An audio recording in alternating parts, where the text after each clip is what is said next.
이제 압살롬 군대와 다윗의 군대가 전면전을 앞에 두고 있는 시점에서 다윗은 자기 군대를 셋으로 나눕니다. 그래서 요압이 한 무리를 맡고 아비새가 한 무리를 맡고 또 한 무리는 가드 사람 이때에게 맡깁니다. 그러니까 세 팀으로 나누어서 이렇게 협공하겠다고 하는, 그러니까 전면전을 하되 숫자적으로 밀리니까 이렇게 세 팀으로 나눠서 협공하는 그런 작전을 펼치겠다는 거죠. 특별히 이렇게 천부장들을 세우고 100명씩도 이렇게 움직일 수 있도록 그렇게 군대를 재편을 하는데, 이때를 지휘자로 세움으로 인해서 그 분위기가 상당히 격앙되어서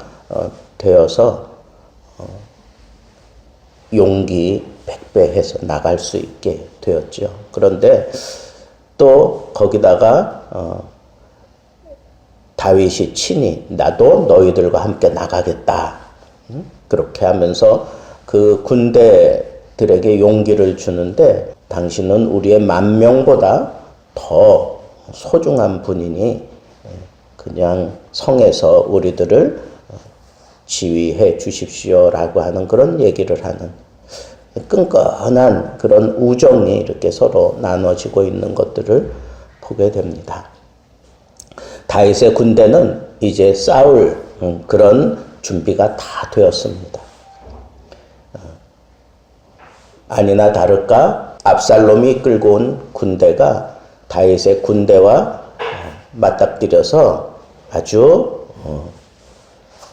무참히 깨집니다. 그래서 도망가게 돼요.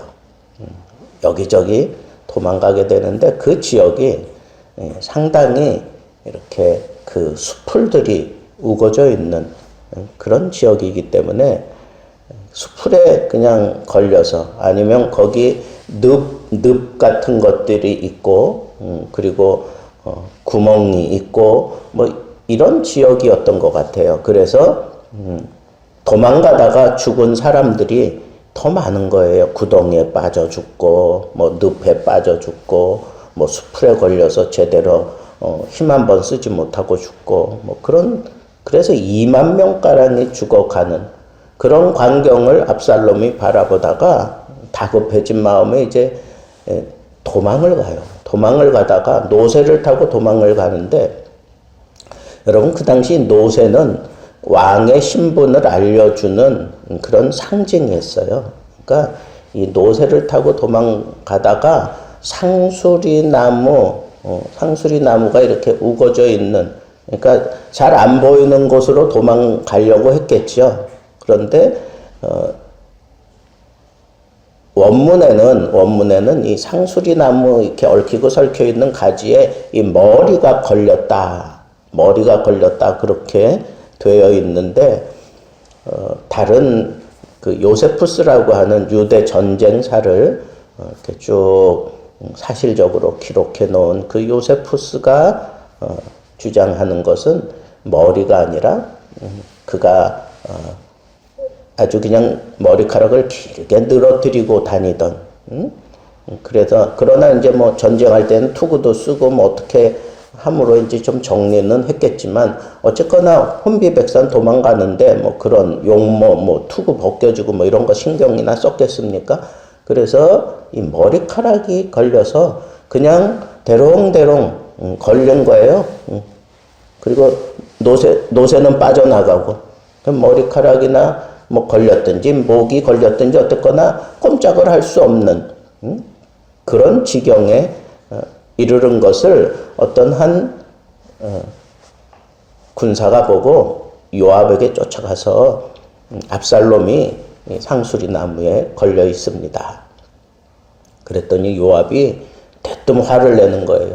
너는 어떻게 그런 상황을 보고 그냥 올 수가 있느냐? 그러면서 자기 손에 잡히는 대로 이 이 단창 같은 거. 근데 그 좀 뾰족한 그런 나무 쪼가리 같은 거예요. 그거 한 10개 이렇게 챙겨가지고, 지체할 시간이 없다 그러면서 쫓아가서 이렇게 나무 가지에 걸려있는 압살롬의 심장을 찔러요.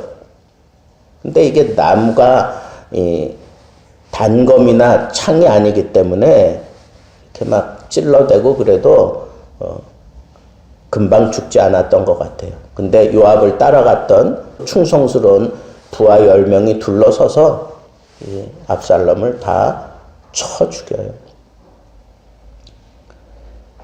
그래서 죽고 맙니다. 참 비참하게 죽는 거죠. 자, 오늘 본문 속에서 몇 가지 우리가 이제 교훈을 삼아야 될 게 있어요. 첫째는 전쟁은 숫자 싸움이 아니라는 거예요. 다윗의 군사는 기껏 해봐야 얼마 되지도 않아요. 근데 저쪽은 뭐 2만 명이 뭐 죽었고 뭐 이런 거 나온 거 보니까 다윗의 군대는 기껏 해야 한 4천 명 정도 됐겠죠. 뭐 이것저것 따져서. 전술이 필요해요.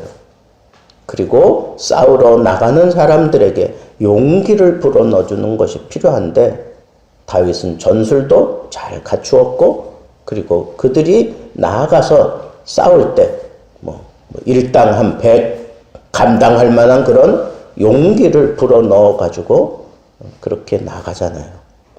전술도 잘 짰지만 다윗 왕이 친히 자기가 나가서 싸우겠다고 하는 그런 입장 표명을 했기 때문에 이 군대에 상당한 그런 용기가 흘러 들어갈 수 있었어요. 압살롬은 지금 완전히 뭐 정복자의 모습으로 도망간 사람들을 완전히 자기 말 발굽 아래 밟겠다고 하는 그런 생각을 가지고 전쟁에 임했어요. 그리고 전술이 없었어요. 그 지역이 어떤 지역이라는 개념조차 없이 왔던 것 같아요. 그래서 칼에 죽은 자보다 그런 구덩이에 빠지고 뭐 숲풀에 걸려 죽은 이런 사람들이 더 많다 그랬잖아요. 이건 완전히 전술 실패예요. 그리고 싸울 그런 용기도 사실은 없던 거예요. 다 도망가다가 죽었으니까. 그런데 이 압살롬의 실패, 압살롬의 죽음, 그것이 상징하는 그런 모습이 여기 두드러지게 나타나는 게 그가 평상시 모든 사람들에게 부러움을 샀던 그 모든 사람이 그저 그냥 칭찬할 수밖에 없었던 그 머리카락 무게가 상당히 무겁다라고 그렇게 얘기했는데 그 머리카락 자랑하던 그가 그렇게 뭐 용모에 신경을 쓰고 그저 자기가 태어나면서 받았던 그 머리카락 모든 사람들이 정말 칭찬하고 흠모하던 그 머리카락 때문에 그가 비참하게 죽게 된다는 거예요. 그리고 그는 왕의 신분을 보여주는 노새를 타고 있었어요. 내가 왕이다 라고 하는 그런 상징을 가지고 전쟁에 임했어요. 허세로 가득 찬 거지. 허세로 가득 찬 거야. 그리고 전쟁이 무슨 내 용모를 부각시키기 위해서 허상을 떨고 있는, 허세를 떨고 있는 이 압살롬은 패할 수밖에 없는 거지. 그런데 그 전쟁에서 패한 것뿐 아니라 그 인생이 완전히 끝난 거예요. 여러분, 우리는 여기서 아주 중요한 교훈을 하나 붙잡아야 합니다. 자기를 꾸미고 있었던, 그래서 그걸 가지고 자기를 명예롭게 만들고 그걸 가지고 자기의 위상을 드러내고자 했던 그것 때문에 압살롬은 아주 비참하게 죽어요. 머리카락이 걸려서 죽잖아요. 그리고 노새는 자기의 위상을 보여줬던 노새는 그냥 빠져나가 버리고 아무것도 없이 상수리 나무 가지에 걸려서 대롱대롱 아무것도 하지 못하고 있는 그런 상황에 그가 걸려서 마침내 그냥 아무것도 못하고 몽둥이 찜질당하고 죽어버리고 마는 이런 비참한 모습을 우리는 예사로 넘길 것이 아니라는 거죠. 여러분, 우리가 살면서 정말 자랑할 것 그걸로 포장하며 살지 마세요. 우리의 자랑은 여호와 하나님이어야 돼요. 여호와 하나님이 나의 힘이고 나의 자랑이 되어야 돼요. 내 용모 너무 신경 쓰지 마세요. 고운 것도 헛되고 다 늙어가는 거예요. 주어져 있는 내 이 시간 속에 내가 내 건강을 지키고 그리고 내가 하나님 앞에서나 사람들 앞에서 정말 자랑할 것이 나를 이렇게 건강하게 그리고 나를 이렇게 아름답게 나를 이렇게 좋은 그런 성격을 가지고 내가 많은 사람들에게 오히려 기쁨을 나누어 주며 살아가고 있는 것, 이것은 하나님이 내게 주신 복이다라고 그렇게 자랑하며 하나님을 자랑해야지. 내가 가지고 있는 용모 자랑하지 마세요. 내가 가지고 있는 지혜 자랑하지 마세요. 그거 다 하나님이 주신 거예요. 내가 가지고 있는 이 재물 자랑하지 마세요. 내가 가지고 있는 이 여건, 그거 자랑할 거 못 됩니다. 그걸 자랑하고 그걸 붙들고 살고 그걸 명예롭게 생각하고 그걸 의지하며 살던 압살롬의 최후를 보세요.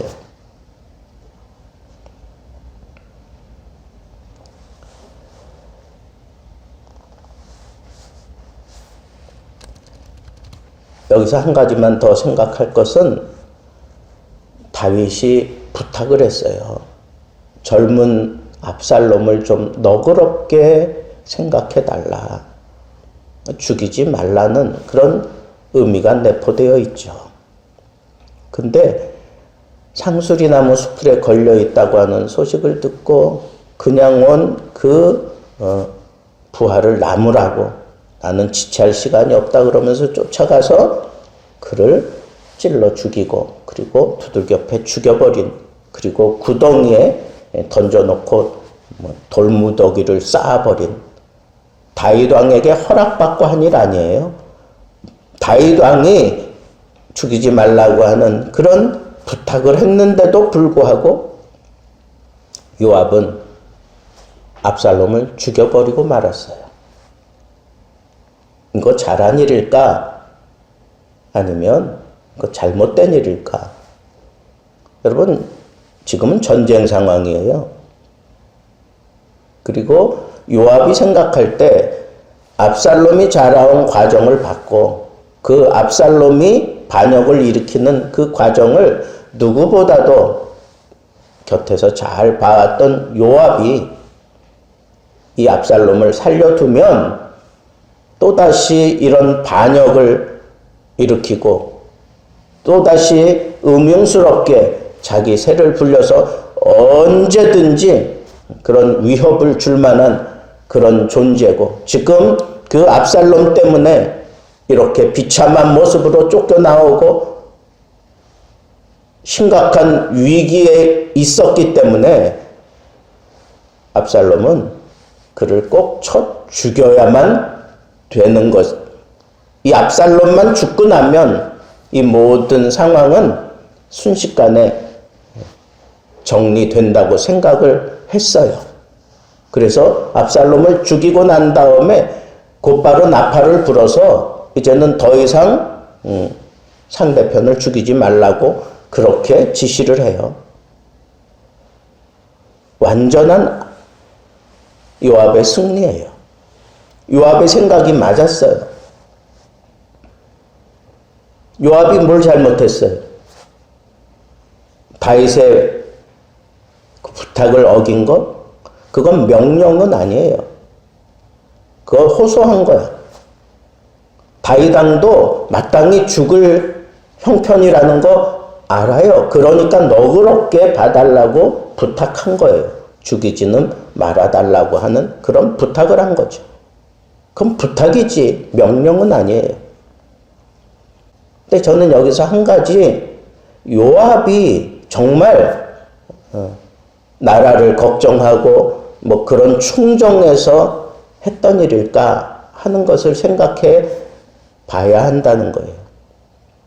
그 부하가 뭐라 그래요? 만약에 내가 당신과 같은 생각을 가지고 이 왕의 아들 압살롬을 죽였으면 나에게 모든 죄를 다 뒤집어 씌우고 당신은 의기양양할 거 아니냐 하는 식으로 그의 속내를 읽고 얘기를 해요. 그 얘기는 뭐예요? 그런 상황이 되면 언제든지 요압 당신은 그렇게 생각을 바꿀 사람이고 얼마든지 그때 상황에 따라서 나를 심각한 죄인으로 몰고 갈 사람이다 라고 하는 그런 의미로 그렇게 얘기를 한 거예요. 요압의 그 성격과 그 요압의 행동에 대해서 그 부하들도 다 헤아리고 있다는 거예요. 철저한 기회주의자고 그런 생각을 가지고 압살롬을 죽였다면 자기에게 주어진 아주 영웅이 되는 그런 기회로 삼아서 압살롬을 죽인 거라면 죽이지 않고 잡아갈 수도 있어요. 근데 그냥 죽여버린 거라면 왕을 무시하고 그리고 모든 백성들에게 자기가 추앙을 받고 그리고 자기 인기를 위해서 그런 일을 저지른 거라면 물론 그것이 앞에서 살펴본 것처럼 나름대로 타당성은 있지만 그 속내가 그렇다고 한다면 그건 하나님 앞에 죄 없다 할 수 없다는 거죠.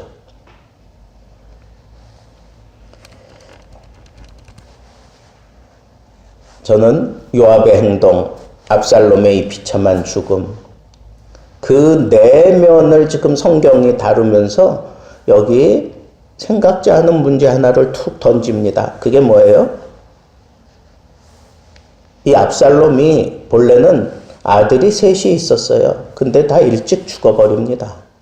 그래서 자기 아들 없음을 안타깝게 여기면서 겉으로 그러면서도 자기는 명예로운 그런 사람이고 명예로운 가문이다 라고 하는 것을 보여주기 위해서 가짜로 비석을 하나 만들어 놨어요. 자기 명예와 자기의 어떤 그런 공적과 자기의 그런 굉장한 그런 일들을 적어 놓으려고 했던 그 비석이 가장 수치스러운 비석이 되고 말았다는 거예요.